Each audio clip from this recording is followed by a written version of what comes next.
Part 1. The Mystery of Living Numbers. Chapter 1. The Night the Numbers Spoke. What was the first moment someone realized repeating numbers in the mind could change reality? In a dim Sumerian room lit only by oil lamps, a young apprentice named Lataru knelt before a clay tablet.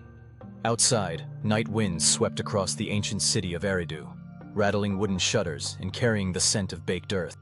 Lataru's hands trembled not from fear, but from the strange rising electricity he had felt all evening, a sensation that pulsed behind his ribs in rhythmic waves. On the tablet were 6 numbers. Not words, not prayers, not symbols of a god. 6 numbers. His master, the high mathematic priest Enkidu, had ordered him not to speak them aloud. "Thought," he whispered, "has ears we do not understand." Then the priest closed the chamber door and left him alone with the crude clay, as though leaving him in a room with something alive. For hours, Lataru stared at the sequence. 1, 7, 8, 2, 1. He did not know what they meant. He only knew they were to be repeated, not spoken, but repeated inside the mind like a secret pulse. And so he did. At first, nothing changed. The room was still the room. His breath was still his breath. The cold air still pricked his skin. But then something happened. A faint vibration, so subtle he first mistook it for imagination, moved through the floor. Then it traveled up his legs, into his arms, into the center of his chest where a hammering quickened, softened, then settled into a slow, steady beat. The vibration wasn't coming from the walls or the wind outside. It came from within him. Each time he repeated the numbers, the vibration strengthened. A warmth spread across his ribs. His heartbeat, usually anxious and restless, became calm. His breathing deepened. A strange clarity poured through him like clean water. He felt as though the numbers were speaking back. That night, the high priest recorded something remarkable. The boy had entered a state of profound inner stillness, what modern neuroscientists would later call an alpha-theta transition, without drums, chants, or ritual stimulation. Only numbers, only thought. It was the first recorded moment in human history where a mind state was altered not by belief or religion, but by sequence. More than 4,000 years later, we would call this moment the birth of numerical consciousness programming. But in that chamber, in the cradle of early civilization, it was simply the night the numbers spoke. This is where our journey begins.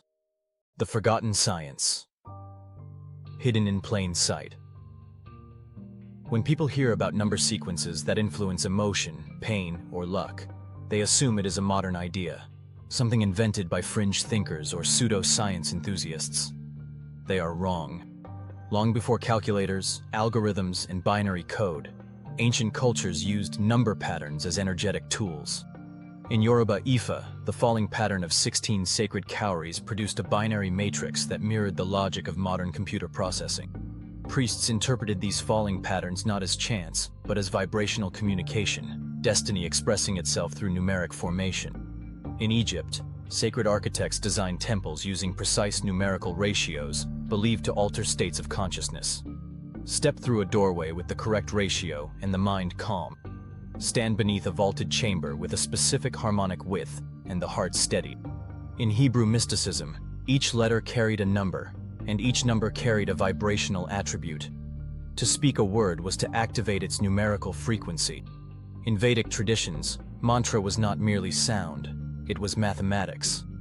Each syllable in a mantra corresponded to numerical energy ratios that mapped directly onto breath rhythms and nervous system responses. We moderns see numbers as sterile units. They did not. Numbers were living energies, forces, keys. The ancients knew what today's brain scientists are now rediscovering. Numbers aren't symbols. They're signals. Thought has frequency. Frequency follows pattern. Pattern follows number. And the nervous system follows all of it.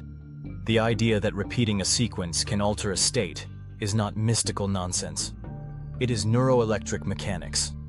When modern science accidentally rediscovers an ancient truth. In the late 20th century, Russian neuroenergetic researchers studying microfrequency entrainment made an unexpected discovery.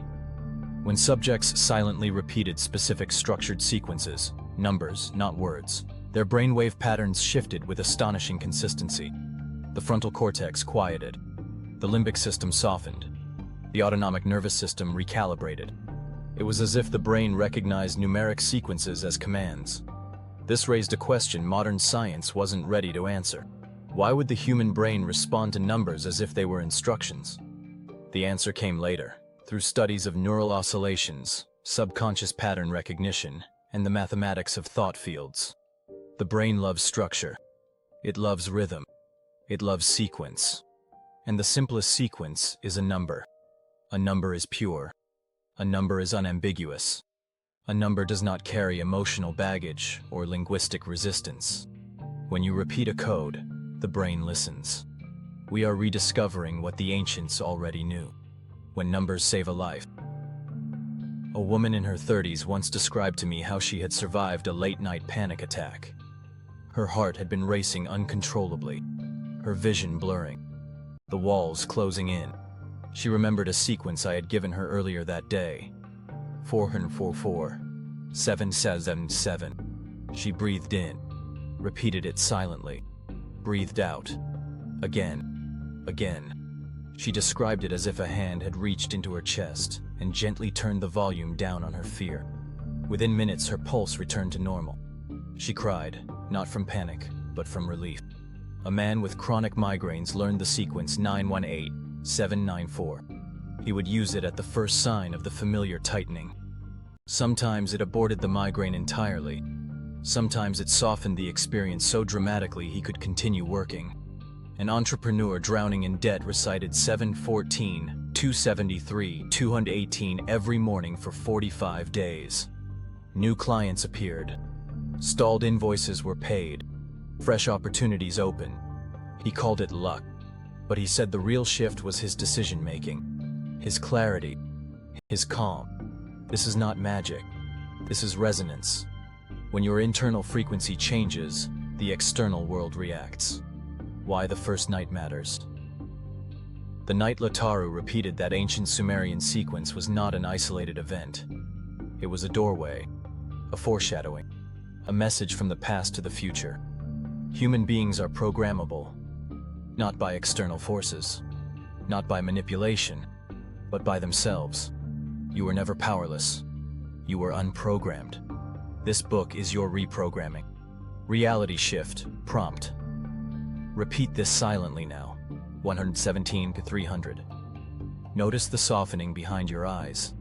Notice the breath deepening. Notice the stillness growing. A new language is waking inside you. You have just stepped into it.